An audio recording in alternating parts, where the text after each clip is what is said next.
Nchini Ethiopia kuna kanisa la kipekee lililojengwa juu ya mlima. Debre Damo ni miongoni mwa monasteri za kale maarufu zaidi nchini Ethiopia, iliyoko katika mkoa wa Tigray, kaskazini mwa nchi hiyo, karibu na mji wa Adigrat. Inaaminika kuwa ilianzishwa katika karne ya 6 na mmoja wa watu waliohusika katika kueneza Ukristo nchini Ethiopia.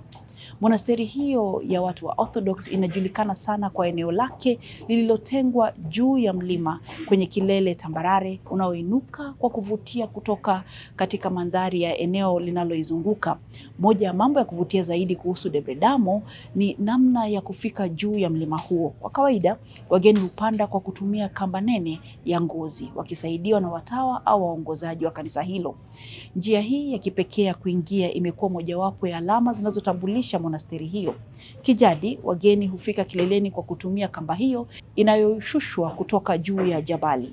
Kwa mujibu wa mila za monasteri hiyo, wanawake hawaruhusiwi kuingia ndani ya monasteri na wanaume huruhusiwa tu kwa kuzingatia kanuni za eneo hilo. Kanisa lenyewe ni dogo ikilinganishwa na makanisa ya kisasa, na Debre Damo kimsingi ni monasteri ya kihistoria badala ya kuwa eneo kubwa la ibada ya umma.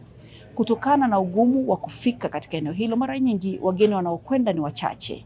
Kanisa hilo ni mfano muhimu wa usanifu wa kale wa Ethiopia, likiwa na vipengele vinavyohusishwa na usanifu wa ustaarabu wa Aksum. Kwa muda mrefu, monasteri hiyo imehifadhi miswada ya kale, misalaba na vitu vingine vya kidini, ingawa upatikanaji wa hazina hizo umewekewa masharti. Hali hii imewafanya watu wengi kujiuliza, vitu hivi viliwezaje kufikishwa juu ya mlima huu? Ukubwa wa jabali hilo lenye mwinuko mkubwa pamoja na mfumo wa jadi wa kanisa hilo wa kutumia kamba ndio ambayo inaifanya kuwa urithi wa kutamanika sana barani.